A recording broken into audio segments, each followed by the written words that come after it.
नित्य स्वामी दर्शन 6 नोव्हेंबर. श्री गणेशाय नमः. श्री गुरुदेव दत्त. नवविधा भक्तीमधली सख्य भक्ती ही 8वी भक्ती पायरी आहे. सख्य म्हणजे स्वामींशी अतिशय प्रेमाचे नातेसंबंध जोडायचे. आपण स्वामींवर असे काही अपूर्व प्रेम उधळायचे की स्वामींच्या आनंदाला खरे तर पारावर राहता कामा नये.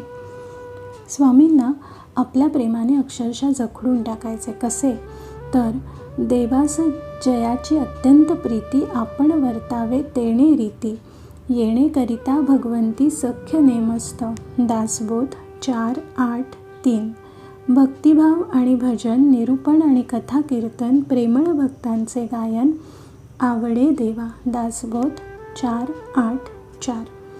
या सख्य भक्तीचे प्रमुख लक्षण कुठले तर स्वामी समर्थांना जे जे म्हणून अतिशय प्रिय आहे त्याप्रमाणे आपण प्रत्येक क्षणी जगायचे.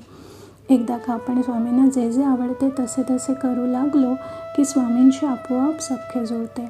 मैत्रीचे धागे सहजपणे विणले जातात. स्वामींना सर्वात प्रिय काय तर त्यांच्या प्रती असलेले भक्तांचे अतूट प्रेम आणि भावगर्भ भक्ती. स्वामींचे भजन आणि स्वामी प्रेमाने भारलेले कीर्तन, त्यांच्या चरित्राचे केलेले गायन आणि भावभक्तीने तुडुंब भरलेले अप्रतिम निरूपण, स्वामींच्या कथांचे विस्तारलेले रूपकथन, त्यांचे श्रुश्राव्य कीर्तन, स्वामींच्या एकूणच स्वरूपाचे भक्तिभारले गायन. स्वामींना हे खूप आवडते हे लक्षात घेऊन भक्त जेव्हा स्वामींचे गुणवर्णन करू लागतो तेव्हा त्या परमभक्ताचे स्वामींशी प्रेमसंबंध सुरू होतात.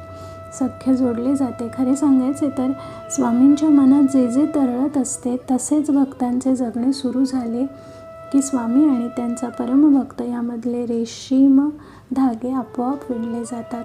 मनात एक जबरदस्त ओढ निर्माण होते.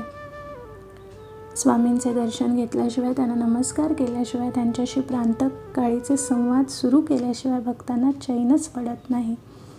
तीच मानसिक स्थिती स्वामींची झालेली असते.